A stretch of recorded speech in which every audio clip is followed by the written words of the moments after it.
Mari kita mulai. Yang pertama, di sini ada gambar sketsa dari jangka sorong, di mana yang bagian atas ini merupakan skala utamanya dan bagian bawah merupakan skala noniusnya. Sekali lagi, di pembelajaran sebelumnya Pak sudah jelaskan bahwa yang menjadi patokan bagi kita untuk menentukan nilai skala utamanya adalah nilai 0 atau garis 0 pada skala nonius. Jadi garis 0 ini yang menjadi patokan. Di mana letak garis 0 tersebut? Ternyata setelah kita perhatikan, ternyata garis 0 itu ada di antara 4,3, ini 1,2, 3. Ada di antara 4,3 dan 4,4. Nah, tapi karena garis 0-nya ini belum sampai di 4,4, maka nilai yang kita pakai nanti adalah 4,3. Selanjutnya kita lihat garis di nonius ini yang tepat lurus dengan satu garis di skala utama. Ternyata garis yang lurus tersebut adalah garis ke-5. Ini sehingga yang kita pakai 4,3 skala utamanya, skala noniusnya 5. Kita masukkan dalam rumus 4,3 tambah 0,01 kali 5. 0,01 kali 5 0,05 dijumlahkan jadinya 4,35. Sebenarnya ada cara yang lebih cepat tanpa harus melalui proses rumus ini. Kita lihat saja. Ini kan yang kita pakai 4,3. Noniusnya skala ke-5. Tinggal tambahkan 4,3 tambahkan angka 5 di belakang 3. 4,35. Ya. Nah, kita lihat contoh berikut. Coba ya, kita pakai cara cepatnya ya. Ini garis nolnya di sini ada di antara 5,3 dan 5,4. Berarti yang kita pakai 5,3. Garis yang berimpit adalah 5, maka hasilnya adalah 5,35. Iya. 5,35. Demikian yang ini juga. Garis nolnya ada di sini. Ada di antara ini 2, ini 2, ini 3, ini 2,5 di sini tengah-tengah. 2,5, 2,6, 2,7, 2,8. Berarti agak garis 0 ini ada di antara 2,7 dan 2,8. Tapi yang kita pakai adalah 2,7 karena belum sampai 2,8. Nah, 2,7 ini kita simpan, kemudian kita lihat garis yang lurus. Ternyata garis yang lurus antara garis nonius dan garis skala utama itu adalah garis ke-6. Ini kan 5, ini 6 berarti garis ke-6. Sehingga hasilnya adalah 2,76. Iya, seperti ini. Yang berikut kita lihat bagaimana membaca mikrometer sekrup. Nah, kita lihat ini skala utamanya 456 ini merupakan skala utama. Yang di sini yang diputar ini merupakan skala nonius. Nah, di bawah garis yang di bawah ini nilainya setengah. Kalau ini 4 berarti ini 4,5. Kalau ini 5 berarti 5,5, 6, 6,5. Nah, nilai skala utama itu nanti kita lihat garis terakhir yang muncul di sini. Ini kan bisa digerakkan maju, bisa gerakan mundur. Nah, yang muncul pas di sebelah kiri nonius ini apa? Ternyata ini 6, ini 6,5. Maka skala utamanya adalah 6,5.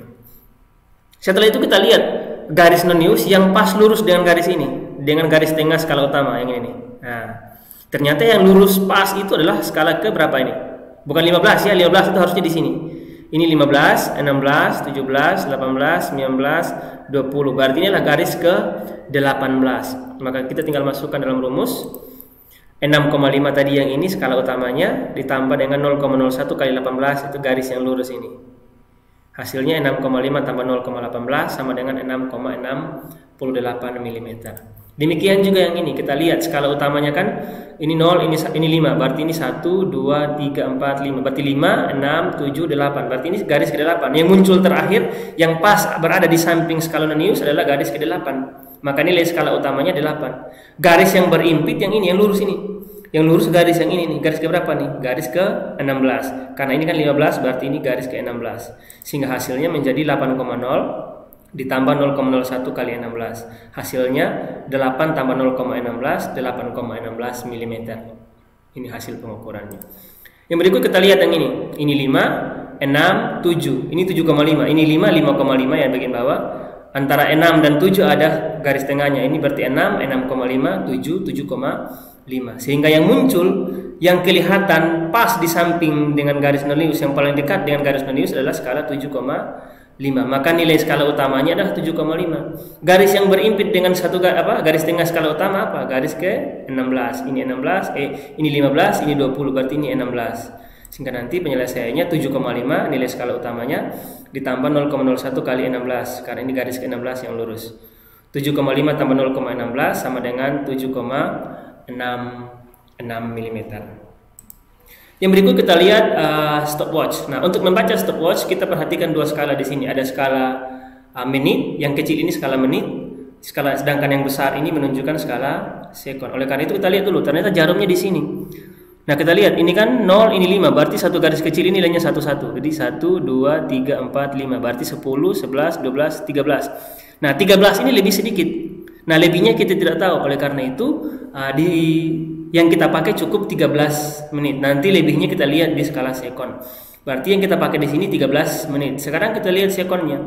Ini kan 0, 5, berarti garis ini 1, 2, 3, 4, 5. Berarti ini 20, 21, 22, 23. Tapi 23-nya masih ada lebih lagi. Nah, kita lihat lebihnya berapa? Ini 23,1,2. Karena yang garis yang paling kecil ini nilainya 0,1. Berarti 23,1 dan 23,1,2. Sehingga hasil pengukurannya menjadi 13 menit tadi yang skala menitnya ditambah dengan skala sekonnya 23,2. Nah, yang menit ini kita konversi ke sekon jadi 780 ditambah dengan 232 hasilnya 803,2 sekon. Jadi hasil pengukuran ini adalah 803,2 detik atau sekon. Yang berikut kita lihat neraca 3 lengan. Seperti yang Pak sampaikan, tinggal kita jumlahkan skala ratusan, skala puluhan, dan skala satuan. Ratusannya 200, puluhannya 20, satuannya 1, maka hasil pengukurannya 221 gram. Demikian juga yang ini, skala ratusannya 400, skala puluhannya 50, skala satuannya adalah ini 67, tapi ada di tengah-tengah sini. Ini 6,1, 2, 3, 4, 5, pas di 6,5, berarti 400 tambah 20 tambah 6,5 hasilnya 456,5. Oke, demikian penjelasan Pak terkait membaca hasil pengukuran beberapa alat ukur. Semoga membantu kalian. Shalom, Tuhan Yesus memberkati.